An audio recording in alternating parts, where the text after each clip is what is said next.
আসসালামু আলাইকুম। ক্লাস 8 এর সুপ্রিয় শিক্ষার্থীবৃন্দ, আশা করছি সবাই খুব ভালো আছো এবং নিরাপদে আছো। হাফ ইয়ারলি পরীক্ষা শেষ করে তোমরা নিশ্চয়ই ফাইনালের জন্য প্রিপারেশন নিচ্ছ।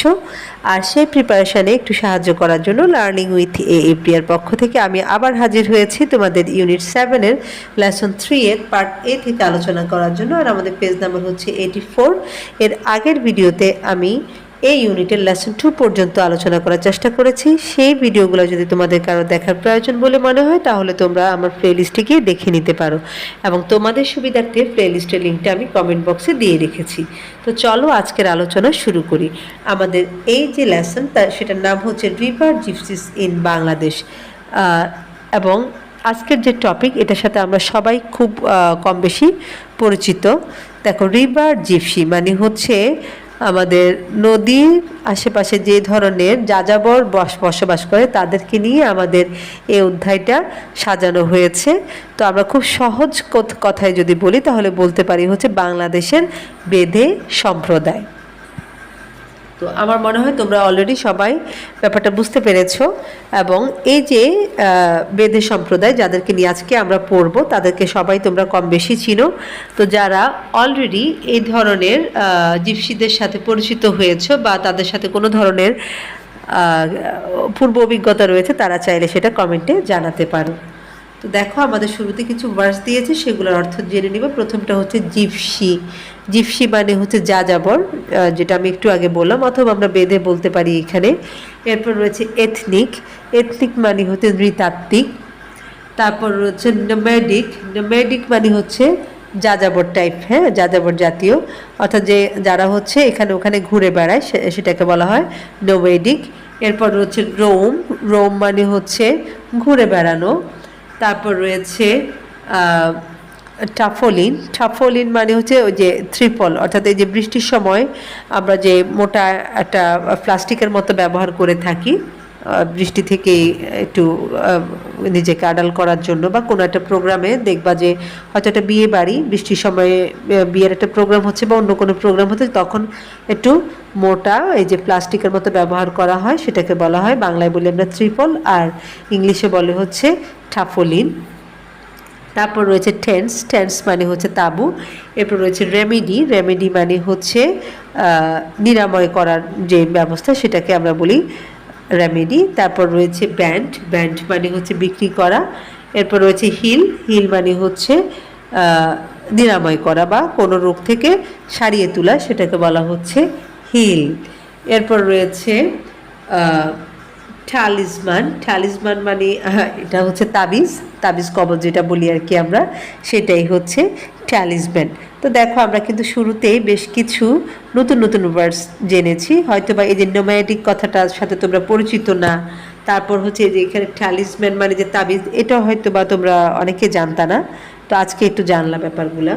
তো দেখো, আমাদের মূল টাস্কটা শুরু হচ্ছে পার্ট এ থেকে, এবং সেখানকার ইনস্ট্রাকশনে বলছে লুক অ্যাট দ্য পিকচার্স, অর্থাৎ ছবিগুলোর দিকে দেখো, and discuss with your partner what you see, অর্থাৎ তুমি কি কি দেখতে পাচ্ছ সেটা তোমার সঙ্গীর সাথে আলোচনা করো। ডিসকাসের বাংলা অর্থ হচ্ছে আলোচনা করা।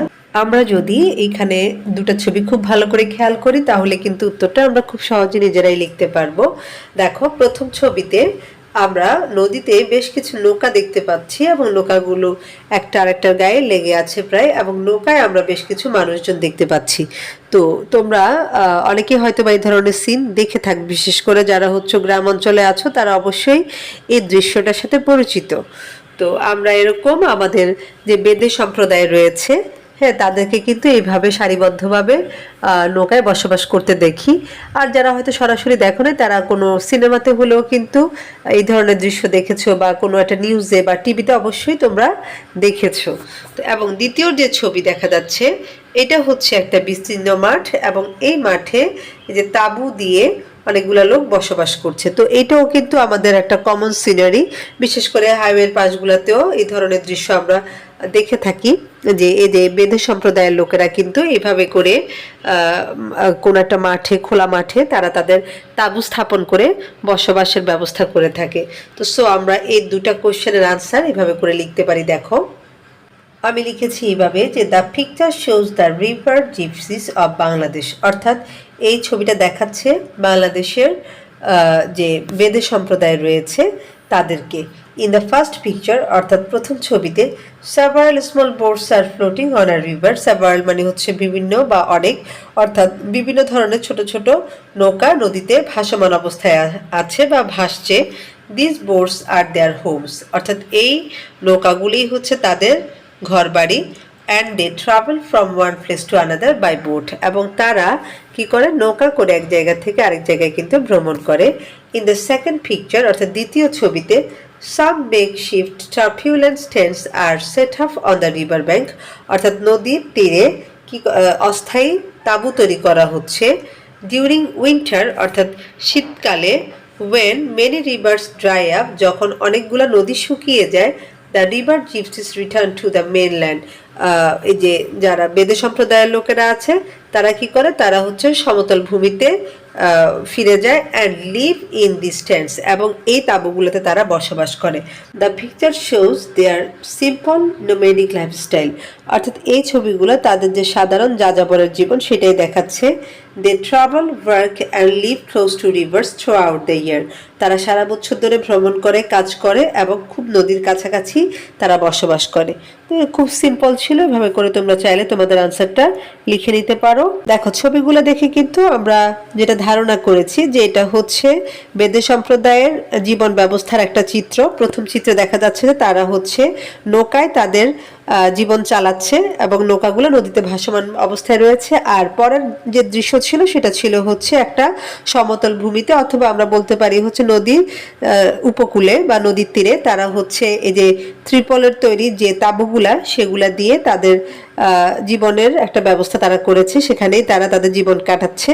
তো এই দুটা সিনকে আমি একসাথে এইভাবে করে বর্ণনা করেছি, তোমরা চাইলে তোমাদের মতো করেও বর্ণনা করতে পারো, এবং যদি সম্ভব হয় এটা হচ্ছে কমেন্ট বক্সে বন্ধুদের জন্য শেয়ার করে রাখবা, এতে করে তোমাদের আরেকজন বন্ধু উপকৃত হবে।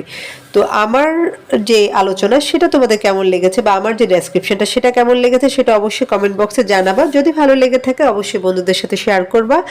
আর যারা চ্যানেলটায় নতুন বা এখনো সাবস্ক্রাইব করনি তাদের কাছে চ্যানেলটাকে সাবস্ক্রাইব করার অনুরোধ রাখলাম, এবং তোমাদের সাথে পরবর্তী যে টপিক অর্থাৎ তোমাদের যে টেক্সট রয়েছে সেখান থেকে আমি ইনশাআল্লাহ আলোচনা করব। সে পর্যন্ত সবাই ভালো থাকো, সুস্থ থাকো আর লার্নিং উইথ এ প্রিয়ার সাথেই থাকো। আল্লাহ হাফেজ।